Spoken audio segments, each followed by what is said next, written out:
प्रेमा उपन्यास। यह उपन्यास मूलतः उर्दू भाषा में लिखा गया था। उर्दू में ये हम खुरमा व हम ख्वाब नाम से प्रकाशित हुआ था। यह उपन्यास विधवा विवाह पर केंद्रित है, जो प्रेमा, पूर्णा और अमृतलाल जैसे पात्रों के इर्द गिर्द रचा गया है और उनके जीवन का चित्रण कर तत्कालीन सामाजिक स्थिति को उजागर करता है। प्रेमा उपन्यास अध्याय 1 संध्या का समय है। डूबने वाले सूर्य की सुनहरी किरणें रंगीन शीशों की आड़ से एक अंग्रेजी ढंग पर सजे हुए कमरे में झांक रही हैं, जिससे सारा कमरा रंगीन हो रहा है। अंग्रेजी ढंग की मनोहर तस्वीरें जो दीवारों से लटक रही है, इस समय रंगीन वस्त्र धारण करके और भी सुंदर मालूम होती है। कमरे के बीचों बीच एक गोल मेज है, जिसके चारों तरफ नर्म मखमली गद्दों की रंगीन कुर्सियां बिछी हुई है। इनमें से एक कुर्सी पर एक युवा पुरुष सर नीचा किए हुए बैठा कुछ सोच रहा है। वो अति सुंदर और रूपवान पुरुष है, जिस पर अंग्रेजी काट के कपड़े बहुत भले मालूम होते हैं। उसके सामने मेज पर एक कागज है, जिसको वो बार बार देखता है। उसके चेहरे से ऐसा विदित होता है कि इस समय वह किसी गहरे सोच में डूबा हुआ है। थोड़ी देर तक वह इसी तरह पहलू बदलता रहा, फिर वह एकाएक उठा और कमरे से बाहर निकलकर बरामदे में टहलने लगा, जिसमें मनोहर फूलों और पत्तों के गमले सजाकर धरे हुए थे। वह बरामदे से फिर कमरे में आया और कागज का टुकड़ा उठाकर बड़ी बेचैनी के साथ इधर उधर टहलने लगा। समय बहुत सुहावना था। माली फूलों की क्यारियों में पानी दे रहा था। एक तरफ साइज घोड़े को टहला रहा था। समय और स्थान दोनों ही बहुत रमणीक थे, परंतु वह अपने विचार में ऐसा लवलीन हो रहा था कि उसे इन बातों की बिल्कुल सुध न थी। हाँ, उसकी गर्दन आप ही आप हिलती थी और हाथ भी आप ही आप इशारे करते थे, जैसे वह किसी से बातें कर रहा हो। इसी बीच में एक बाइसिकल फाटक के अंदर आती हुई दिखाई दी और एक गोरा चिट्ठा आदमी कोट पतलून पहने, ऐनक लगाए, सिगार पीता, जूते चरमर करता उतर पड़ा और बोला, गुड इवनिंग अमृत राय। अमृत राय ने चौंक कर सर उठाया और बोले, ओ, आप है मिस्टर दाननाथ, आइए बैठिए। आप आज जलसे में न दिखाई दिए। दाननाथ, कैसा जलसा? मुझे तो इसकी खबर भी नहीं। अमृत राय आश्चर्य से, आपको खबर ही नहीं? आज आगरा के लाला धनुषधारी लाल ने बहुत अच्छा व्याख्यान दिया और विरोधियों के दांत खट्टे कर दिए। दाननाथ, ईश्वर जानता है मुझे जरा भी खबर न थी, नहीं तो मैं अवश्य आता। मुझे तो लाला साहब के व्याख्यानों के सुनने का बहुत दिनों से शौक है। मेरा अभाग्य था कि ऐसा अच्छा समय हाथ से निकल गया। किस बात पर व्याख्यान था? अमृत राय, जाति की उन्नति के सिवा दूसरी कौन सी बात हो सकती थी? लाला साहब ने अपना जीवन इसी काम के हेतु अर्पण कर दिया है। आज ऐसा सच्चा देशभक्त और निष्कास जाति सेवक इस देश में नहीं है। ये दूसरी बात है कि कोई उनके सिद्धांतों को माने या न माने, मगर उनके व्याख्यानों में ऐसा जादू होता है कि लोग आप ही आप खींचे चले आते हैं। मैंने लाला साहब के व्याख्यानों के सुनने का आनंद कई बार प्राप्त किया है, मगर आज की स्पीच में तो बात ही और थी। ऐसा जान पड़ता है कि उनकी जबान में जादू भरा है। शब्द वही होते हैं जो हम रोज काम में लाया करते हैं, विचार भी वही होते हैं जिनकी हमारे यहाँ प्रतिदिन चर्चा रहती है, मगर उनके बोलने का ढंग कुछ ऐसा अपूर्व है कि दिलों को लुभा लेता है। दाननाथ को ऐसी उत्तम स्पीच को न सुनने का अत्यंत शौक हुआ। बोले, यार, मैं जन्म का अभागा हूँ, क्या अब फिर कोई व्याख्यान न होगा? अमृत राय, आशा तो नहीं है, क्योंकि लाला साहब लखनऊ जा रहे हैं, उधर से आगरा को चले जाएंगे, फिर नहीं मालूम कब दर्शन दें। दाननाथ, अपने कर्म की हीनता की क्या कहूँ। आपने उस स्पीच की कोई नकल की हो तो जरा दीजिए, उसी को देखकर जी को धारस दूं। इस पर अमृत राय ने वही कागज का टुकड़ा जिसको वे बार बार पढ़ रहे थे दाननाथ के हाथ में रख दिया और बोले, स्पीच के बीच बीच में जो बातें मुझको सवार हो जाती है तो आगा पीछा कुछ नहीं सोचते। समझाने लगे, मित्र, तुम कैसी लड़कपन की बातें करते हो। तुमको शायद अभी मालूम नहीं कि तुम कैसा भारी बोझ अपने सर पर ले रहे हो। जो रास्ता अभी तुमको साफ दिखाई दे रहा है वह कांटों से ऐसा भरा है कि एक एक पग धरना कठिन है। अमृत राय, अब तो जो होना हो सो हो। जो बात दिल में जम गई वह तम गई। मैं खूब जानता हूं कि मुझको बड़ी बड़ी कठिनाइयों का सामना करना पड़ेगा, मगर आज मेरा हिसाब ऐसा बड़ा हुआ है कि मैं बड़े से बड़ा काम कर सकता हूं और ऊंचे से ऊंचे पहाड़ पर चढ़ सकता हूं। दाननाथ, ईश्वर आपके उत्साह को सदा बढ़ावे। मैं जानता हूं कि आप जिस काम के लिए उद्योग करेंगे उसे अवश्य पूरा कर दिखाएंगे। मैं आपके इरादों में विघ्न डालना कदापि नहीं चाहता, मगर मनुष्य का धर्म है कि जिस काम में हाथ लगावे पहले उसका ऊंच नीच खूब विचार ले। अब प्रच्छन्न बातों से हटकर प्रत्यक्ष बातों की तरफ आइए। आप जानते हैं कि इस शहर के लोग सब के सब पुरानी लकीर के फकीर है। मुझे भय है कि सामाजिक सुधार का बीज यहाँ कदापि फल फूल न सकेगा। और फिर आपका सहायक भी कोई नजर नहीं आता। अकेले आप क्या बना लेंगे? शायद आपके दोस्त भी इस जोखिम के काम में आपका हाथ न बटा सके, चाहे आपको बुरा लगे, मगर मैं ये जरूर कहूंगा कि अकेले आप कुछ भी न कर सकेंगे। अमृत राय ने अपने परम मित्र की बातों को सुनकर बड़ी गंभीरता से बोले, दाननाथ, यह तुमको क्या हो गया है? क्या मैं तुम्हारे मुंह से ऐसी बोधेपन की बातें सुन रहा हूं? तुम कहते हो अकेले क्या बना लोगे? अकेले आदमियों की कारगुजारियों से इतिहास भरे पड़े हैं। गौतम बुद्ध कौन था? एक जंगल का बसने वाला साधु, जिसका सारे देश में कोई मददगार न था, मगर उसके जीवन ही में आधा हिंदुस्तान उसके पैरों पर सिर धर चुका था। आपको कितने प्रमाण दूं? अकेले आदमियों से कौमों के नाम चल रहे हैं। कौमें मर गई है, आज उनका निशान भी बाकी नहीं, मगर अकेले आदमियों के नाम अभी तक जिंदा है। आप जानते हैं कि प्लेटो एक अमर नाम है, मगर आप में कितने ऐसे हैं जो यह जानते हो कि वह किस देश का रहने वाला है? दाननाथ समझदार आदमी थे, समझ गए कि अभी जोश नया है और समझाना बुझाना सब व्यर्थ होगा, मगर फिर भी जी न माना। एक बार और उलझना आवश्यक। अच्छी जान पड़ी, मैंने उनको तुरंत नकल कर लिया। ऐसी जल्दी में लिखा है कि मेरे सिवा कोई दूसरा पढ़ भी न सकेगा। देखिए हमारी लापरवाही को कैसा आड़े हाथों लिया है। सज्जनों, हमारी इस दुर्दशा का कारण हमारी लापरवाही है। हमारी दशा उस रोगी की सी हो रही है जो औषधि को हाथ में लेकर देखता है मगर मुंह तक नहीं ले जाता। हाँ भाइयों, हम आंखें रचाते हैं मगर अंधे हैं, हम कान रखते हैं मगर बहरे हैं, हम जबान रखते हैं मगर गूंगे हैं, परंतु अब वह दिन नहीं रहे कि हमको अपनी जीत की बुराइयां न दिखाई देती हो। हम उनको देखते हैं और मन में उनसे घृणा भी करते हैं, मगर जब कोई समय आ जाता है तो हम उसी पुरानी लकीर पर जाते हैं और नर बातों को असंभव और अनहोनी समझकर छोड़ देते हैं। हमारे डोंगे का पार लगाना, जबकि मल्लाह ऐसे बाद और कादर है, कठिन ही नहीं प्रत्युत दुस्साध्य है। अमृत राय ने बड़े ऊंचे स्वरों में उस कागज को पढ़ा। जब वह चुप हुए तो दाननाथ ने कहा, निसंदेह बहुत ठीक कहा है, हमारी दशा के अनुकूल ही है। अमृत राय, मुझको रह रहकर अपने ऊपर क्रोध आता है कि मैंने सारी स्पीच क्यों ना नकल कर ली। अगर कहीं अंग्रेजी स्पीच होती तो सबेरा होते ही सारे समाचार पत्रों में छप जाती, नहीं तो शायद कहीं खुलासा रिपोर्ट छपे तो छपे। रुक कर, जब मैं जलसे से लौट कर आया हूं तब से बराबर वही शब्द मेरे कान में गूंज रहे हैं। प्यारे मित्र, तुम मेरे विचारों को पहले से जानते हो, आज की स्पीच ने उनको और भी मजबूत कर दिया है। आज से मेरी प्रतिज्ञा है कि मैं अपने को जाति पर न्यौछावर कर दूंगा। तन, मन, धन सब अपनी गिरी हुई जाति की उन्नति के निमित्त अर्पण कर दूंगा। अब तक मेरे विचार मुझ ही तक थे, पर अब वे प्रत्यक्ष होंगे। अब तक मेरा हृदय दुर्बल था, मगर आज इसमें कई दिलों का बल आ गया है। मैं खूब जानता हूं कि मैं कोई उच्च पदवी नहीं रखता हूं, मेरी जायदाद भी कुछ अधिक नहीं है, मगर मैं अपनी सारी जमा जथा अपने देश के उद्धार के लिए लगा दूंगा। अब इस प्रतिज्ञा से कोई मुझको डिगा नहीं सकता। जोश से, ऐ थक कर बैठी हुई कौम, ले, तेरी दुर्दशा पर आंसू बहाने वालों में एक दुखियारा और बड़ा, इस बात का न्याय करना कि तुझको इस दुखियारे से कोई लाभ होगा या नहीं, समय पर छोड़ता हूं। ये कहकर अमृत राय जमीन की ओर देखने लगे।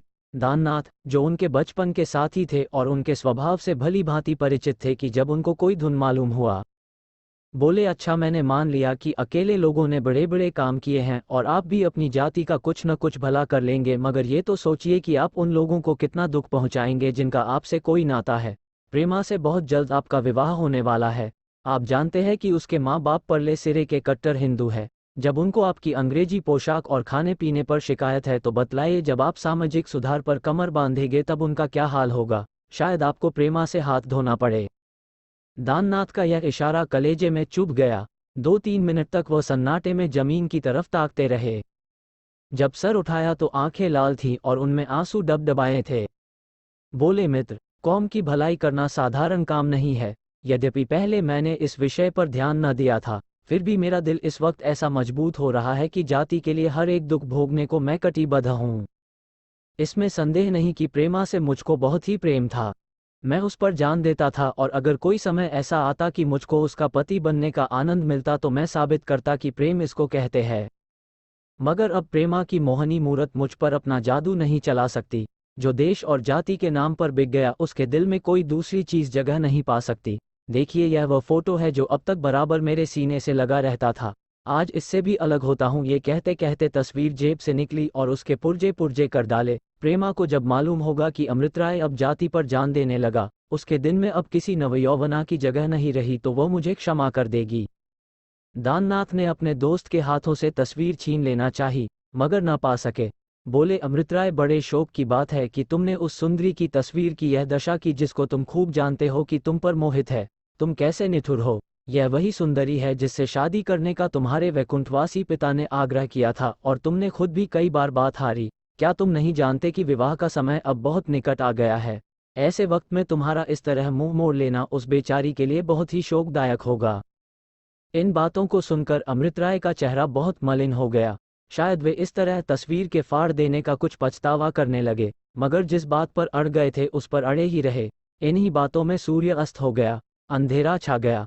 दाननाथ उठ खड़े हुए, अपनी बाइसिकल संभाली और चलते चलते ये कहा, मिस्टर राय, खूब सोच लो, अभी कुछ नहीं बिगड़ा है। आओ आज तुमको गंगा की सैर करा लाए। मैंने एक बजरा किराए पर ले रखा है, उस पर चौदहवीं रात में बड़ी बहार रहेगी। अमृतराय, इस समय आप मुझको क्षमा कीजिए, फिर मिलूंगा। दाननाथ तो ये बातचीत करके अपने मकान को रवाना हुए और अमृतराय उसी अंधेरे में बड़ी देर तक चुपचाप खड़े रहे। वह नहीं मालूम क्या सोच रहे थे। जब अंधेरा अधिक हुआ तो वह जमीन पर बैठ गए। उन्होंने उस तस्वीर के पुर्जे सब एक एक करके चुन लिए, उनको बड़े प्यार से सीने में लगा लिया और कुछ सोचते हुए कमरे में चले गए। बाबू अमृतराय शहर के प्रतिष्ठित रईसों में समझे जाते थे। वकालत का पेशा कई पुश्तों से चला आता था, खुद भी वकालत पास कर चुके थे। और यद्यपि वकालत अभी तक चमकी न थी, मगर बाप दादे ने नाम ऐसा कमाया था कि शहर के बड़े बड़े रईस भी उनका दाब मानते थे। अंग्रेजी कॉलेज में इनकी शिक्षा हुई थी और यह अंग्रेजी सभ्यता के प्रेमी थे। जब तक बाप जीते थे तब तक कोट पतलून पहनते तनिक डरते थे, मगर उनका देहांत होते ही खुल पड़े। ठीक नदी के समीप एक सुंदर स्थान पर कोठी बनवाई, उसको बहुत कुछ खर्च करके अंग्रेजी रीति पर सजाया और अब उसी में रहते थे। ईश्वर की कृपा से किसी चीज की कमी न थी। धन द्रव्य, गाड़ी घोड़े सभी मौजूद थे। अमृतराय को किताबों से बहुत प्रेम था। मुमकिन न था कि नई किताब प्रकाशित हो और उनके पास न आवे। उत्तम कलाओं से भी उनकी तबीयत को बहुत लगाव था। गान विद्या पर तो वे जान देते थे। जो कि वकालत पास कर चुके थे मगर अभी वो विवाह नहीं हुआ था। उन्होंने ठान लिया था कि जब वो वकालत खूब न चलने लगेगी तब तक विवाह न करूंगा। उस शहर के रईस लाला बद्री प्रसाद साहब उनको कई साल से अपनी इकलौती लड़की प्रेमा के वास्ते चुन बैठे थे। प्रेमा अति सुंदर लड़की थी और पढ़ने लिखने, सीने पिरोने में निपुण थी। अमृतराय के इशारे से उसको थोड़ी सही अंग्रेजी भी पढ़ा दी गई थी, जिसने उसके स्वभाव में थोड़ी सी स्वतंत्रता पैदा कर दी थी। मुंशी जी ने बहुत कहने सुनने से दोनों प्रेमियों को चिट्ठी पत्री लिखने की आज्ञा दे दी थी और शायद आपस में तस्वीरों की भी अदला बदली हो गई थी। बाबू दाननाथ अमृतराय के बचपन के साथियों में से थे। कॉलेज में भी दोनों का साथ रहा, वकालत भी साथ पास की और दो मित्रों में जैसी सच्ची प्रीति हो सकती है वो उनमें थी। कोई बात ऐसी न थी जो एक दूसरे के लिए उठा रखे। दाननाथ ने एक बार प्रेमा को मेहताबी पर खड़े देख लिया था। उसी वक्त से वो दिल में प्रेमा की पूजा किया करता था, मगर यह बात कभी उसकी जबान पर नहीं आई। वो दिल ही दिल में घुटकर रह जाता। सैकड़ों बार उसकी स्वार्थ दृष्टि ने उसे उभारा था कि तू कोई चाल चलकर बद्री प्रसाद का मन अमृतराय से फेर दे, परंतु उसने हर बार इस कमीनेपन के ख्याल को दबाया था। वह स्वभाव का बहुत निर्मल और आचरण का बहुत शुद्ध था। वह मर जाना पसंद करता मगर किसी को हानि पहुंचाकर अपना मनोरथ कदापि पूरा नहीं कर सकता था। ये भी न था कि वह केवल दिखाने के लिए अमृतराय से मेल रखता हो और दिल में उनसे जलता हो। वह उनके साथ सच्चे मित्रभाव का बर्ताव करता था। आज भी जब अमृतराय ने उससे अपने इरादे जाहिर किए तब उसने सच्चे दिल से उनको समझाकर ऊंच नीच सुझाया, मगर इसका जो कुछ असर हुआ हम पहले दिखा चुके हैं। उसने साफ साफ कह दिया कि अगर तुम रिफार्मरों की मंडली में मिलोगे तो प्रेमा से हाथ धोना पड़ेगा। मगर अमृतराय ने एक न सुनी। मित्र का जो धर्म है वह दाननाथ ने पूरा कर दिया। मगर जब उसने देखा कि यह अपने अनुष्ठान पर अड़े ही रहेंगे तो उसको कोई वजह न मालूम हुई कि मैं ये सब बातें बद्री प्रसाद से बयान करके क्यों न प्रेमा का पति बनने का उद्योग करूं। यहाँ से वह यही सब बातें सोचते विचारते घर पर आए, कोट पतलून उतार दिया और सीधे सादे कपड़े पहन मुंशी बद्री प्रसाद के मकान को रवाना हुए। इस वक्त उसके दिल की जो हालत हो रही थी बयान नहीं की जा सकती। कभी यह विचार आता कि मेरा इस तरह जाना लोगों को मुझसे नाराज न कर दे, मुझे लोग स्वार्थी न समझने लगे। फिर सोचता कि कहीं अमृतराय अपना इरादा पलट दे और आश्चर्य नहीं कि ऐसा ही हो तो मैं कहीं मुंह दिखाने योग्य न रहूंगा। मगर यह सोचते सोचते जब प्रेमा की मोहनी मूरत आंख के सामने आ गई तब ये सब शंकाएं दूर हो गई और वह बद्री प्रसाद के मकान पर बातें करते दिखाई दिए। प्रेमा उपन्यास अध्याय 2 जलन बुरी बला है। लाला बद्री प्रसाद अमृत राय के बाप के दोस्तों में थे और अगर उनसे अधिक प्रतिष्ठित न थे तो बहुत हेठे भी न थे। दोनों में लड़के लड़की के ब्याह की बातचीत पक्की हो गई थी और अगर मुंशी धनपत राय 2 बरस भी और जीते तो बेटे का सेहरा देख लेते, मगर काल वश हो गए और यह अरमान मन में लिए वैकुंठ को सिधारे। हाँ, मरते मरते उनकी बेटे को यह नसीहत थी कि मुंशी बद्री प्रसाद की लड़की से अवश्य विवाह करना। अमृत राय ने भी लजाते लजाते बात हारी थी, मगर मुंशी धनपत राय को मरे आज 5 बरस बीत चुके थे। इस बीच में उन्होंने वकालत भी पास कर ली थी और अच्छे खासे अंग्रेज बन बैठे थे। इस परिवर्तन ने पब्लिक की आंखों में उनका आदर घटा दिया था। इसके विपरीत बद्री प्रसाद पक्के हिंदू थे। साल भर 12 मास उनके यहाँ श्रीमद् भागवत की कथा हुआ करती थी। कोई दिन ऐसा न जाता कि भंडार में 150 साधुओं का प्रसाद न बनता हो। इस उदारता ने उनको सारे शहर में सर्वप्रिय बना दिया था। प्रतिदिन भोर होते ही वह गंगा स्नान को पैदल जाया करते थे और रास्ते में जितने आदमी उनको देखते सब आदर से सर झुकाते थे और आपस में कानाफूसी करते कि दुखियारों का ये दाता सदा फलता फूलता रहे। यद्यपि लाला बद्री प्रसाद अमृत राय की चाल ढाल को पसंद न करते थे और कई बेर उनको समझा कर हार भी चुके थे, मगर शहर में ऐसा होनहार, विद्यावान, सुंदर और धनिक कोई दूसरा आदमी न था जो उनकी प्राण से अधिक प्रिय लड़की प्रेमा के पति बनने के योग्य हो। इस कारण वे बेबस हो रहे थे। लड़की अकेली थी, इसलिए दूसरे शहर में ब्याह भी न कर सकते थे। इस लड़की के गुण और सुंदरता की इतनी प्रशंसा थी कि उस शहर के सब रईस उसे चाहते थे। जब किसी काम काज के मौके पर प्रेमा 16 श्रृंगार करके जीती तो जितनी और स्त्रियां वहां होती उसके पैरों तले आंखें बिछाती। बड़ी बुई औरतें कहा करती थी कि ऐसी सुंदर लड़की कहीं देखने में नहीं आई। और जैसी प्रेमा औरतों में थी वैसे ही अमृत राय मर्दों में थे। ईश्वर ने अपने हाथ से दोनों का जोड़ मिलाया था।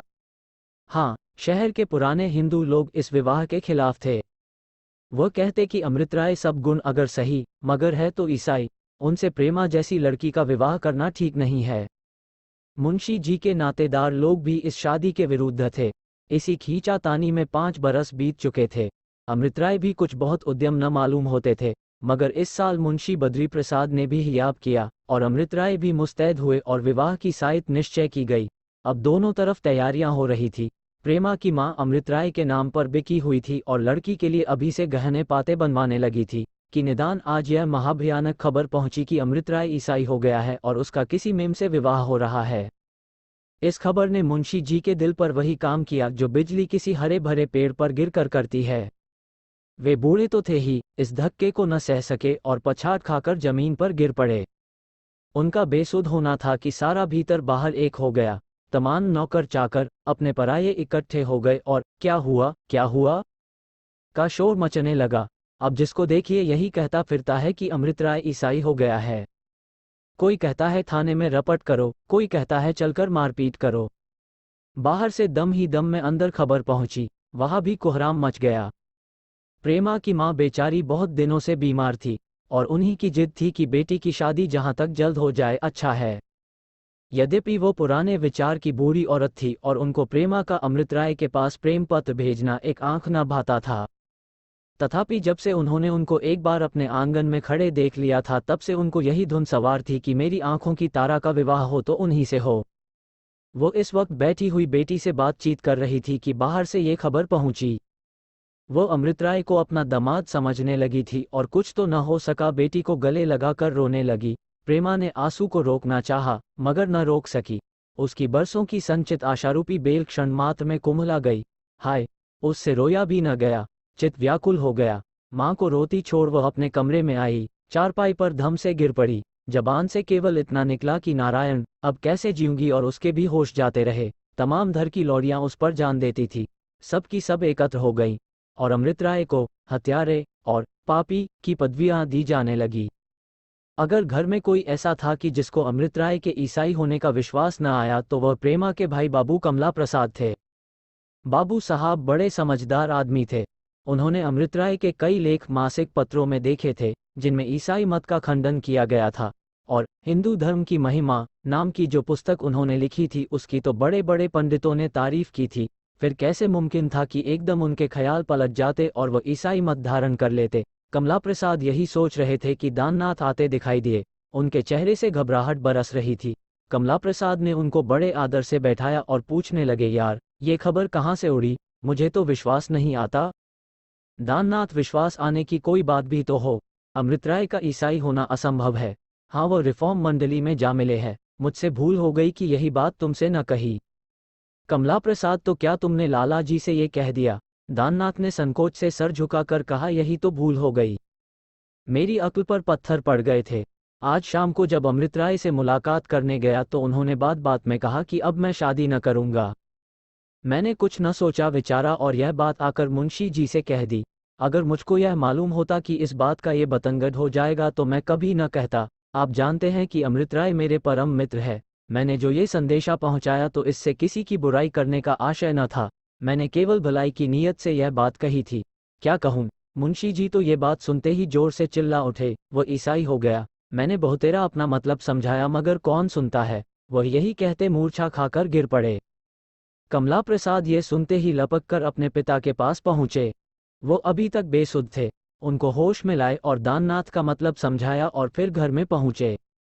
उधर सारे मोहल्ले की स्त्रियां प्रेमा के कमरे में एकत्र हो गई थीं और अपने अपने विचारानुसार उसको सचेत करने की तरकीबें कर रही थी। मगर अब तक किसी से कुछ न बन पड़ा। निदान एक सुंदर नवयौवना दरवाजे से आती दिखाई दी। उसको देखते ही सब औरतों ने शोर मचाया जो पूर्णा आ गई। अब रानी को चेत आ जाएगी। पूर्णा एक ब्राह्मणी थी। इसकी उम्र केवल 20 वर्ष की होगी। यह अति सुशीला और रूपवती थी। उसके बदन पर सादी साड़ी और सादे गहने बहुत ही भले मालूम होते थे। उसका विवाह पंडित बसंत कुमार से हुआ था जो एक दफ्तर में 30 रुपये महीने के नौकर थे। उनका मकान पड़ोस ही में था। पूर्णा के घर में दूसरा कोई न था, इसलिए जब 10 बजे पंडित जी दफ्तर को चले जाते तो वह प्रेमा के घर चली आती और दोनों सखियां शाम तक अपने अपने मन की बातें सुना करती। प्रेमा उसको इतना चाहती थी कि यदि वह कभी किसी कारण से न आ सकती तो स्वयं उसके घर चली जाती। उसे देखे बिना उसको कल न पड़ती थी। पूर्णा का भी यही हाल था। पूर्णा ने आते ही सब स्त्रियों को वहां से हटा दिया। प्रेमा को इत्र सुघाया, केवड़े और गुलाब का छींटा मुख पर मारा। धीरे धीरे उसके तलवे सहलाए, सब खिड़कियां खुलवा दी। इस तरह जब ठंडक पहुंची तो प्रेमा ने आंखें खोल दी और चौंक कर उठ बैठी। बूढ़ी माँ की जान में जान आई। वह पूर्णा की बलाएं लेने लगी और थोड़ी देर में सब स्त्रियां प्रेमा को आशीर्वाद देते हुए सिंधारी। पूर्णा रह गई। जब एकांत हुआ तो उसने कहा, प्यारी प्रेमा, आंखें खोलो, यह क्या गत बना रखी है? प्रेमा ने बहुत धीरे से कहा, हाय सखी, मेरी तो सब आशाएं मिट्टी में मिल गईं। पूर्णा प्यारी, ऐसी बातें न करो, जरा दिल को संभालो और बताओ तुमको ये खबर कैसे मिली? प्रेमा, कुछ न पूछो सखी, मैं बड़ी अभागिनी हूँ। रोकर हाय दिल बैठा जाता है, मैं कैसे जीऊंगी? पूर्णा प्यारी, जरा दिल को धारस तो दो, मैं अभी सब पता लगाए देती हूँ। बाबू अमृत राय पर जो दोष लोगों ने लगाया है वो सब झूठ है। प्रेमा सखी, तुम्हारे मुंह में घी शक्कर, ईश्वर करे तुम्हारी बातें सच हों। थोड़ी देर चुप रहने के बाद वो फिर बोली, कहीं एकदम के लिए मेरी उस कट कलेजिए से भय हो जाती तो मैं उनका क्षेम कुशल पूछती, फिर मुझे मरने का रंज न होता। पूर्णा, ये कैसी बात कहती हो सखी? मरे वो जो तुमको देख न सके। मुझसे कहो मैं तांबे के पत्र पर लिख दूं कि अमृत राय अगर ब्याह करेंगे तो तुम ही से करेंगे। तुम्हारे पास उनके 20 पत्र पड़े हैं। मालूम होता है किसी ने कलेजा निकाल के धर दिया है। एक एक शब्द से सच्चा प्रेम टपकता है। ऐसा आदमी कभी दगा नहीं कर सकता। प्रेमा यही सब सोच सोच कर तो आज 4 बरस से दिल को धारस दे रही हूँ, मगर अब उनकी बातों का मुझे विश्वास नहीं रहा। तुम ही बताओ, मैं कैसे जानूं कि उनको मुझसे प्रेम है? आज 4 बरस के दिन बीत गए। मुझे तो एक एक दिन काटना दूभर हो रहा है और वहाँ कुछ खबर ही नहीं होती। मुझे कभी कभी उनके इस टाल मटोल पर ऐसी झुंझलाहट होती है कि तुमसे क्या कहूँ। जी चाहता है उनको भूल जाऊं, मगर कुछ बस नहीं चलता। दिल बेहिया हो गया।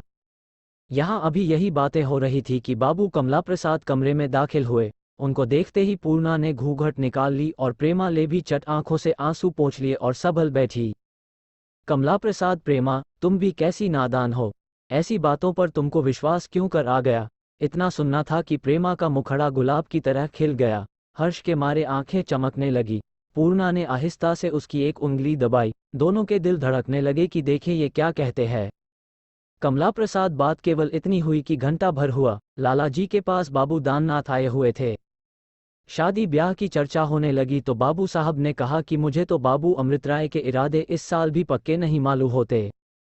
शायद वो रिफॉर्म मंडली में दाखिल होने वाले हैं। बस इतनी सी बात लोगों ने कुछ का कुछ समझ लिया। लाला जी अधर बेहोश होकर गिर पड़े। अम्मा उधर बदहवास हो गई।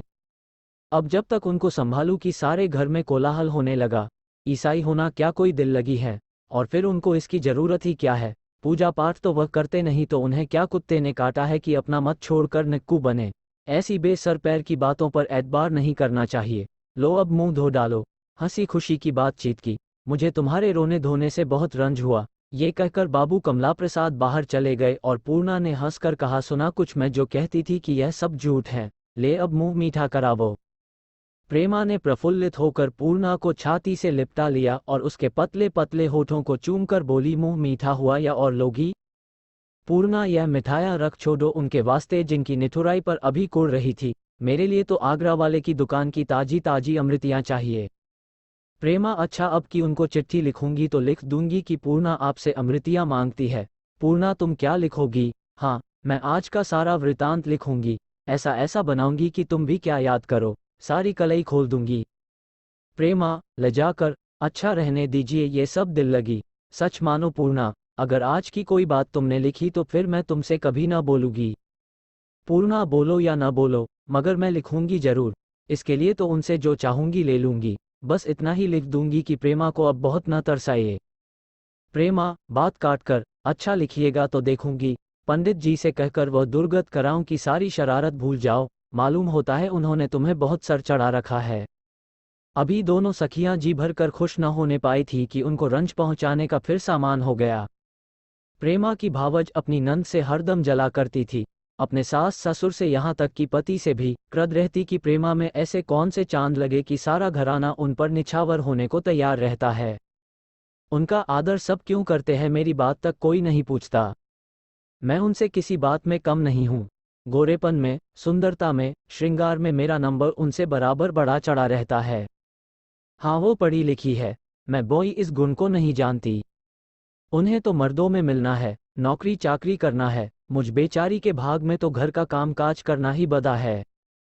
ऐसी निर्लज लड़की, अभी शादी नहीं हुई मगर प्रेम पत्र आते जाते हैं, तस्वीरें भेजी जाती है। अभी 8-9 दिन होते हैं कि फूलों के गहने आए हैं।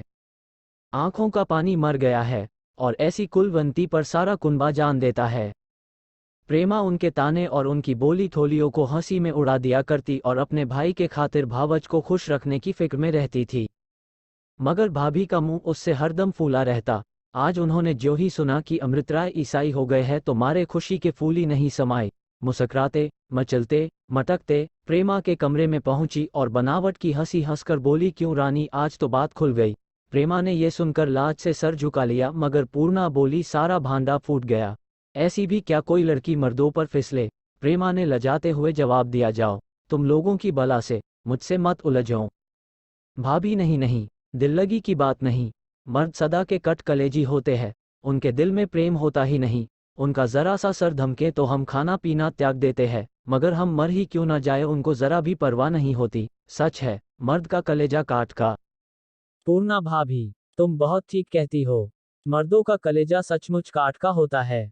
अब मेरे ही यहाँ देखो, महीने में कम से कम 10-12 दिन उस मुए साहब के साथ दौरे पर रहते हैं। मैं तो अकेली सुनसान घर में पड़े पड़े का रहा करती हूँ। वहाँ कुछ खबर ही नहीं होती। पूछती हूँ तो कहते हैं, रोना गाना औरतों का काम है। हम रोम में गाए तो संसार का काम कैसे चले। भाभी, और क्या जानो, संसार अकेले मर्दों ही के थामे तो थमा है। मेरा बस चले तो इनकी तरफ आंख उठाकर भी न देखूं।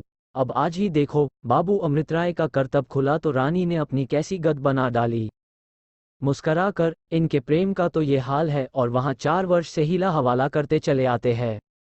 रानी, नाराज न होना, तुम्हारे खत पर जाते हैं, मगर सुनती हूँ वहां से विरले ही किसी खत का जवाब आता है।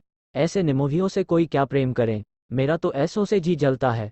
क्या किसी को अपनी लड़की भारी पड़ी है कि कुएं में डाल दे। भला से कोई बड़ा मालदार है, बड़ा सुंदर है, बड़ी ऊंची पदवी पर है, मगर जब हमसे प्रेम ही न करे तो क्या हम उसकी धन दौलत को लेकर चाटे।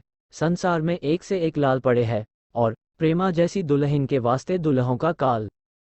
प्रेमा को ये बातें बहुत बुरी मालूम हुई, मगर मारे संकोच के कुछ बोल न सकी।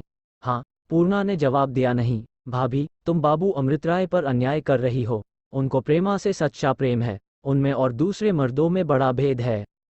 भाभी पूर्ण, अब मुंह न खुलवाओ। प्रेम नहीं पत्थर करते हैं, माना कि वे बड़े विद्या वाले हैं और छुटपने में ब्याह करना पसंद नहीं करते, मगर अब तो दोनों में कोई भी कमसिन नहीं है। अब क्या बूढ़े होकर ब्याह करेंगे?